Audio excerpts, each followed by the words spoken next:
Fala pessoal, tudo certo? Tudo tranquilo? Eu sou o Henrique César e você está no Histórias das Copas. E nesse vídeo você saberá tudo sobre a Copa de 1938.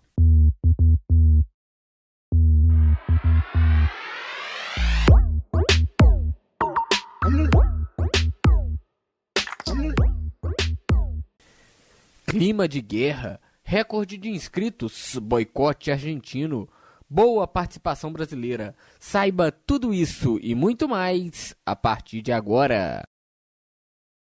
Depois de ter sediado a Olimpíadas de 1936, a Alemanha queria receber a Copa do Mundo. A Argentina era, a princípio, a única concorrente. Os argentinos acreditavam que após uma Copa na Europa, a próxima deveria ser nas Américas. Mas o francês Jules Rimet resolveu contrariar, viu? Ele enxergou vantagens na França sediar o Mundial.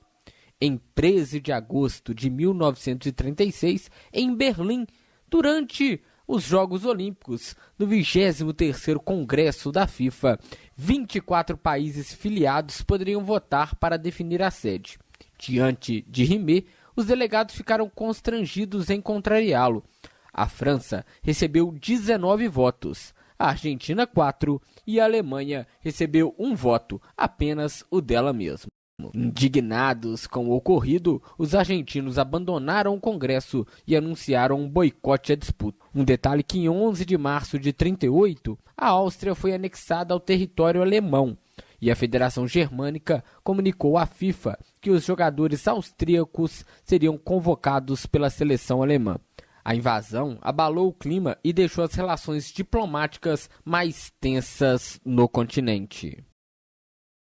Após definir que a Copa seria na França, era hora de definir as subsedes, as cidades e os estádios que abrigariam os Jogos do Mundial. Foram esses que você confere na tela. A Copa ainda teve inovações, como uma bola sem o tiento externo, aquela tira de couro que amarrava dentro do corpo da bola, o bico para enchê-la, e a meia-lua na grande área para deixar todos os jogadores a 9,15 metros de distância na hora de se cobrar um pênalti. A FIFA, porém, descartou outra novidade da época, a numeração nas costas dos jogadores, algo que foi usado no empate de 3-3 entre Irlanda e Noruega, jogo válido pelas eliminatórias. Ao todo, 34 países se inscreveram para a Copa. Desta vez, a anfitriã não precisou disputar as eliminatórias. A Itália, por ser a atual campeã, não disputou também e teve o privilégio de se classificar direto para o Mundial. Dos 34 inscritos, apenas 21 entraram efetivamente em campo. Separando por continente, na África, o Egito desistiu e a Palestina caiu para a Grécia. Na América do Sul, o Brasil viu Argentina e Uruguai boicotarem o Mundial e a Bolívia desistindo, assim abrindo caminho para os brasileiros. Na América Central, Cuba foi a representante. Na Ásia, o Japão desistiu e as Índias Ocidentais Holandesas, hoje conhecido como Indonésia, foi ao Mundial. Na Europa, tivemos Alemanha, Bélgica, França, Holanda, Hungria, Itália, Noruega, Polônia, Romênia, Suécia, Suíça e Tchecoslováquia classificadas para o Mundial. O critério das eliminatórias foram as equipes divididas por critério geográfico em 12 grupos. Os grupos de 1 a 9 só haviam participações de europeus. Esses grupos com os europeus davam 2 vagas para a Copa. Os demais grupos, apenas uma vaga, que foi o caso de Brasil, o caso de Cuba e também de Índias Ocidentais Holandesas. Os 16 classificados foram divididos em 8 confrontos, assim como em 1934. No dia 5 de abril de 1938, a FIFA sorteou os confrontos e mesmo sabendo que a Áustria não existia mais, ela foi colocada para enfrentar a Suécia. A FIFA ainda tentou convidar a Inglaterra para substituir os austríacos, mas o convite foi rejeitado porque a Inglaterra enxergava o torneio como um campeonato de segundo escalão. O regulamento da Copa previa que, em caso de empate, haveria uma prorrogação com 2 tempos de 15 minutos. Se mantivesse o empate, uma nova prorrogação seria disputada. Em caso de empate nessa prorrogação, uma nova partida deveria ser disputada. Na final, caso acontecesse esses empates, a taça seria dividida e não haveria um jogo extra. Reforçada por 5 austríacos, a Alemanha ganhou o posto de equipe a fazer frente à Itália. A Azurra, que havia levado a medalha de ouro nas Olimpíadas de Berlim em 1936, vinha com um time mais forte do que o que apresentou na Copa da Itália. Apenas Meazza e Ferrari se mantiveram no time. A equipe, comandada por Vittorio Pozzo, ainda recebeu um telegrama de Benito Mussolini que dizia: vencer ou morrer. Com início no dia 4 de junho, pela primeira vez com um jogo isolado, que podemos chamar de abertura da Copa, Alemanha contra a Suíça. O jogo terminou em 1-1 e as prorrogações também acabaram em empate, forçando um jogo extra que terminou em 4-2 para a Suíça. O detalhe curioso dessa partida é que a Alemanha abriu 2-0. Os alemães mandaram um telegrama para Adolf Hitler informando sobre a vitória, que no final não se concretizou, já que a Suíça venceu o jogo por 4-2. A França passou batendo a Bélgica por 3-1. A Hungria venceu as Índias Holandesas por 6-0. Cuba, no jogo extra, venceu a Romênia por 2-1. A Itália também estreou com vitória, vencendo a Noruega pelo placar de 2-1. O Brasil venceu a sua partida por 6-5 frente à Polônia. Nas quartas de final, a Itália passou com facilidade pela França, 3-1. A Suécia, que se classificou automaticamente para as quartas, goleou Cuba por 8-0. E a Hungria venceu a Suíça pelo placar de 2-0.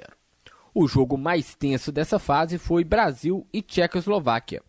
3 expulsões no jogo. O jogo terminou em 1-1 e houve um jogo de desempate 2 dias depois, onde o Brasil venceu pelo placar de 2-1.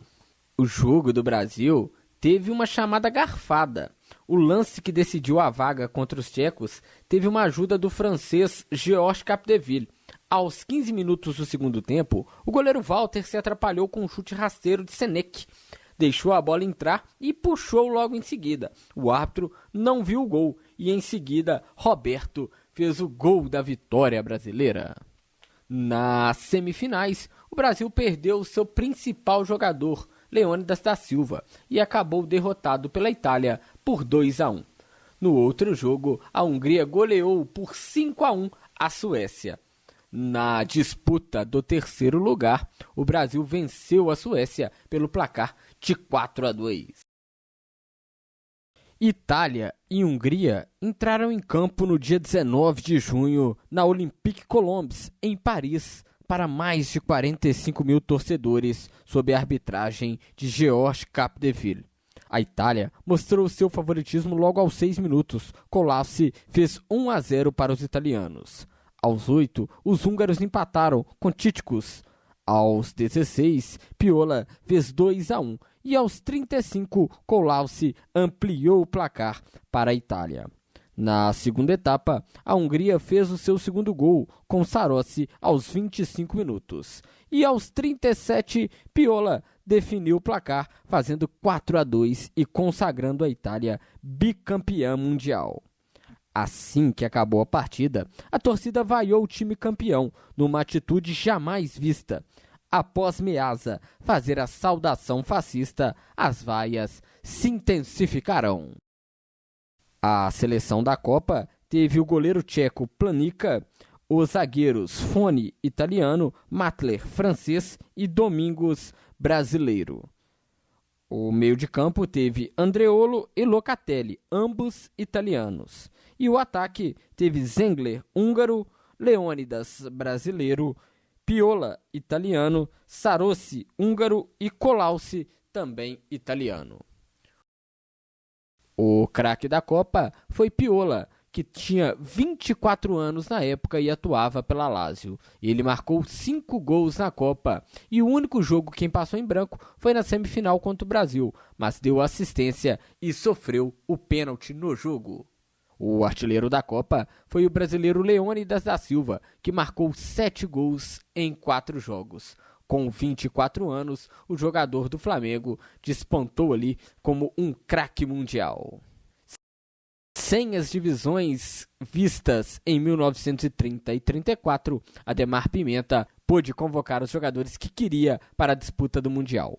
22 atletas embarcaram para a França no dia 30 de abril. A delegação brasileira desembarcou no solo francês 20 dias antes do início do Mundial, fato que ajudou o Brasil a ter o seu melhor desempenho em Copas, até o momento, um 3º lugar.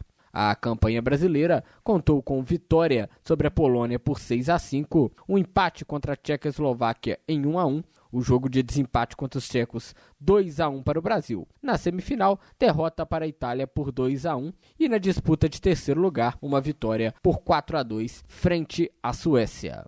O maior público da Copa foi na partida entre França e Itália, com 58.455 espectadores. O menor público foi no confronto Romênia versus Cuba. 6.707 pessoas acompanharam. No total, 84 gols foram feitos na Copa, uma média de 4,66 por jogo. O melhor ataque ficou com a Hungria, que marcou 15 gols, e a maior goleada foi o 8-0 da Suécia frente Cuba. Tá aí, galera, isso foi o que aconteceu em 1938 na Copa da França. Descobriu muita coisa que não sabia? Comente nos comentários, deem sugestões de pauta, fiquem à vontade e, se possível, deixe o seu like no vídeo e se inscreva em nosso canal. O próximo vídeo traremos a Copa do Maracanazo, traremos a Copa de 1950 que aconteceu no Brasil. No mais, forte abraço, fui!